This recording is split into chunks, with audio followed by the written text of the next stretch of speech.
Bonjour, on entend beaucoup parler de déflation actuellement, mais de quoi s'agit-il vraiment? Et pourquoi le mot fait-il aussi peur au marché financier?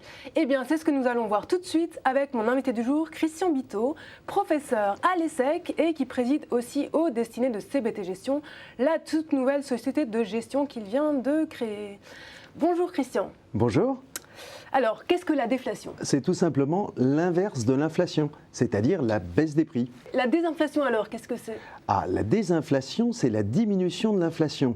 Par exemple, en 2000, on avait une inflation forte qui, depuis 10 ans, diminue. La diminution de l'inflation, c'est la désinflation. Mais quand on passe en territoire négatif, c'est la baisse des prix, c'est la déflation. Pourquoi les prix baissent-ils? C'est généralement le producteur, le vendeur qui prend l'initiative d'une baisse de prix pour différentes raisons, pour lutter, être plus efficace que la concurrence, ou tout simplement parce qu'il a des stocks élevés qu'il souhaite écouler, c'est la période des soldes. Pourtant, si on se place du côté du consommateur, les prix qui diminuent provoquent la satisfaction. Oui, l'effet de solde est toujours agréable si on achète le bien dont on avait envie à moins cher. Mais si cela s'installe dans le temps, ça peut avoir des phénomènes pervers, fort ennuyeux pour l'ensemble de l'économie. Donc pour l'économie, quelles conséquences? Si vous avez envie de vous acheter la toute nouvelle dernière télé LED, écran 3D dont on rêve, mais que l'on vous annonce de façon certaine que dans 3 mois, le prix de ces télés va baisser de 20%.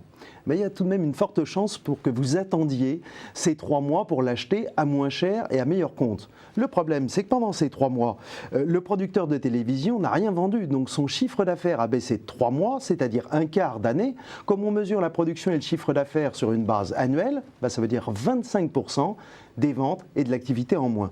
Ceci s'est passé de manière réelle et aussi caricaturale que je viens d'expliquer pour mon exemple supposé des télévisions avec les ventes de voitures aux États-Unis à la fin de l'année 2008. À l'arrivée de la crise financière, il y a eu une telle peur de la crise, une telle attente de baisse de prix ou de mesures fiscales pour relancer la vente d'automobiles que sur les 3 derniers mois de l'année 2008, il ne s'est quasiment plus vendu une seule voiture aux États-Unis comme en Europe continentale. Eh bien, 3 mois de chiffre d'affaires en moins pour les constructeurs automobiles, c'est la récession parce que c'est une récession à moins 25% pour l'activité industrielle. C'est ce que nous avons vécu fin 2008 et voilà comment ça se produit très simplement. En quoi la déflation provoque-t-elle des perturbations sur les bourses mondiales? Depuis 15 ans, les prix baissent au Japon. Ce phénomène de désinflation, voire de déflation, puisque certaines années les prix industriels étaient en baisse, s'est traduit par un niveau des taux d'intérêt extrêmement bas. Le niveau nominal, on peut dire, tangente le point zéro. Donc l'investisseur sait que s'il investit à long terme sur les marchés financiers, un jour ou l'autre, il sera obligatoirement rattrapé par une hausse des taux d'intérêt. Donc s'il achète des obligations longues, eh bien un jour ou l'autre, lorsque l'activité repartira, il subira une hausse des taux, donc une baisse des prix. Eh bien, il préfère attendre et c'est ce qui gèle la situation, notamment sur le marché des investisseurs domestiques au Japon. Et pour les actions?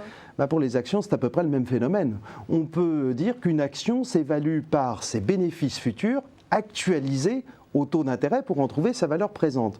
Donc l'investisseur en action, c'est que s'il achète une action, il a le droit à des bénéfices futurs, mais un jour ou l'autre, comme les taux d'intérêt remonteront, la valeur présente de ces bénéfices actualisés baissera, il subira des moins-values, d'où le relatif attentisme des investisseurs sur le marché japonais, alors que certaines entreprises japonaises exportatrices se portent très bien, néanmoins leur variation en bourse n'a pas été l'investissement. Tout à fait. Bon, que peut-on faire finalement pour enrayer ce problème? Pour enrayer cette spirale, il faut essayer d'utiliser exactement l'inverse des mesures que l'on a utilisées en Europe pendant une dizaine d'années pour lutter contre l'inflation. C'est-à-dire qu'il faut reflatter l'économie. Le plus simple, c'est la masse monétaire. Keynes l'avait appelé d'ailleurs la planche à billets. C'est-à-dire qu'il faut essayer de réinjecter des liquidités dans l'économie pour donner ce retour à l'inflation, ou en tout cas repasser en territoire positif.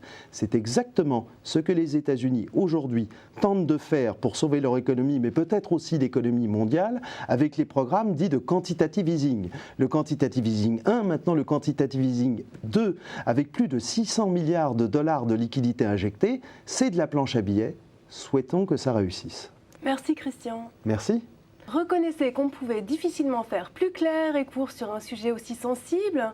En tout cas, j'espère que vous serez maintenant mieux armés pour en débattre si l'occasion vous en est donnée. Merci de nous avoir suivis et à très bientôt.